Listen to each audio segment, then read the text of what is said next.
Choosing products and treatments to use for hyperpigmentation can be intimidating. The market is saturated with brands and social media with advice gurus. However, as a fellow hyperpigmentation victim with sensitive skin, I have a few recommendations that are tried and true. The first one we're going to look at is acne scars and other similar spots. Now, other than acne scars, you can get scarring from healed insect bites, rashes, injuries, wounds, etc. These are true post-inflammatory hyperpigmentation spots. The good news is that once they are healed, the scars lighten up easily with consistent treatment. According to the American Academy of Dermatology, the best course of action would be to consult a dermatologist who will examine your skin and help you to create a treatment plan that is specific to you based on your skin type. Now, the kind of scars that you have and how many you have and your budget will all be taken into consideration. If you have flat dark scars, then topical treatments like retinol and tretinoin, vitamin C,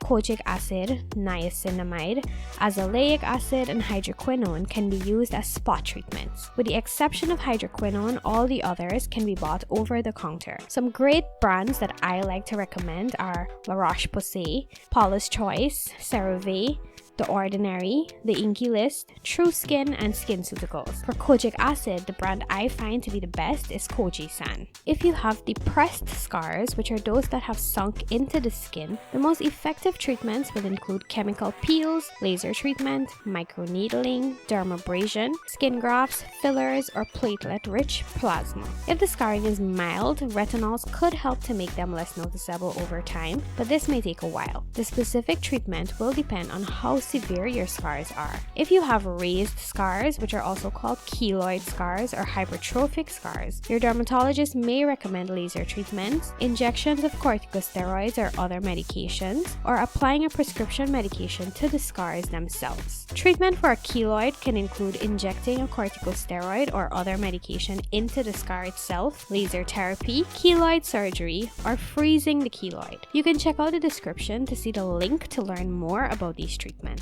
The next one we're going to look at is melasma. Now, sometimes melasma may go away on its own if the trigger is resolved, like in pregnancy or stopping the use of medications, etc. However, melasma can also last for years and can be very hard to get rid of. The first goal of treatment is to minimize your sun exposure, so make sure to use your SPF. If your melasma is mild, SPF might be all that you need. But for more serious cases, treatments can include hydroquinone, which is usually the gold standard treatment for stubborn melasma after other products have been tried. It is applied to the skin and works to even out the skin tone. Hydroquinone is no longer available in products that you can buy without a prescription. You also can use tretinoin and a mild corticosteroid. This combination contains a retinoid and an anti-inflammatory, which can even out the skin tone. Another treatment that you can use is the triple combination cream. This cream usually contains 3 medications: tretinoin, which is a retinoid, a corticosteroid to reduce inflammation, and hydroquinone to even out your skin tone. Other medications that you can use may be prescribed by your dermatologist and are gentler on your skin, like azelaic acid, kojic acid, or even vitamin C. The brands that I mentioned before are also great for this as well. Additionally, when using makeup to hide melasma, it is important to apply everything in the right order to get the best results. First, you apply your melasma medication, then your sunscreen, and then your camouflage makeup. Another sort of last resort treatment for melasma is sometimes tranexamic acid. You may apply this medication to your skin or take it as a pill. In studies, tranexamic acid has been shown to decrease the patches of melasma when other treatments fail to work. If your melasma is still giving you a hard time, then it is recommended that you consider chemical peels, microneedling, laser and light treatments, and platelet-rich plasma.